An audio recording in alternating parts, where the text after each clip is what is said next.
5 of the most controversial Bible verses of all time and what they really mean. The first one is Leviticus chapter 20, verse 13.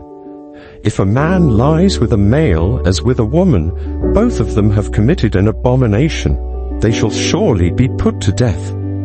This is one of the most debated verses in the Bible, but it was written for ancient Israel under Old Testament law, a law that was strict to keep God's people set apart from surrounding pagan cultures. But we now live under the new covenant through Jesus, one of grace, redemption, and hope. The conversation today must be guided by both truth and love. The next one is 1 Timothy chapter 2, verse 12. I do not permit a woman to teach or to assume authority over a man. She must be quiet. This verse has split churches, but Paul was writing to a specific church in a specific culture dealing with chaos and false teaching. Women in that time weren't educated and false doctrines were spreading fast. Paul wasn't silencing all women forever.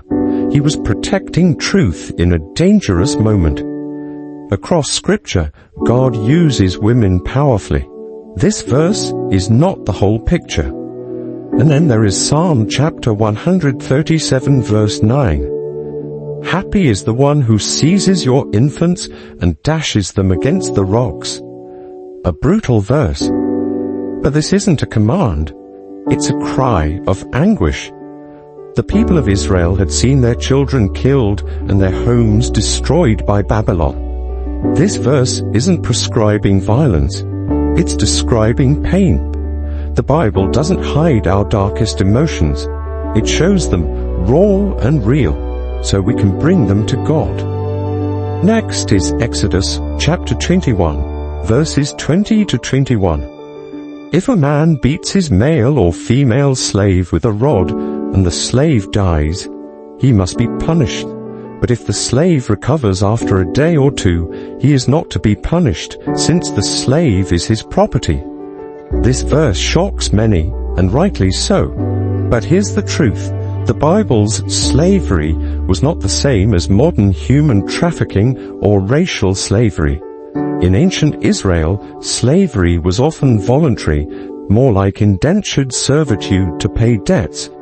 This verse is not approving cruelty, it's restricting it in a brutal ancient culture. It was a step toward human dignity in a fallen world, not a final divine endorsement of slavery. And the last one for today is Matthew chapter 10, verse 34. Do not suppose that I have come to bring peace to the earth. I did not come to bring peace, but a sword. Yes, Jesus said this, but he wasn't calling for war. He was warning us. Following him would divide families, societies, even nations. Truth cuts deep, and not everyone welcomes it. Jesus brings peace to the heart, but sometimes conflict to the world, not because he wants division, but because standing for him means choosing a side.